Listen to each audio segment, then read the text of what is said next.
As fighting continues, the Syrian government says it welcomes another attempt to bring an end to the conflict, this by new United Nations Arab League envoy Lakhdar Brahimi.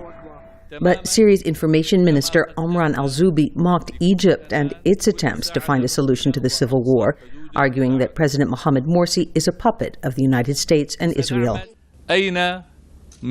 What has the revolutionary Egypt done with Camp David?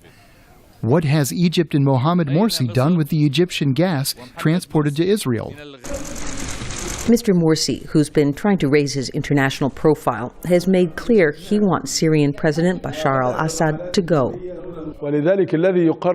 The ones who will decide what to do with this regime are the Syrian people, and the Syrian people have spoken clearly to the whole world that this regime has to go.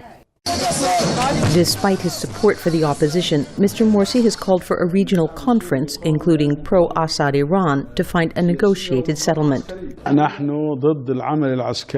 We are against any military action on Syrian soil in any shape or form. We want to intervene using peaceful, effective, and efficient means to enable the Syrian people to achieve their goals from this revolution and this movement for freedom.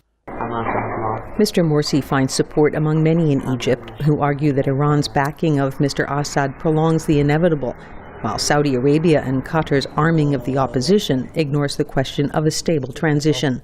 Veteran diplomat Abdullah al-Ashaal. For Egypt, these two blocs doesn't care for it.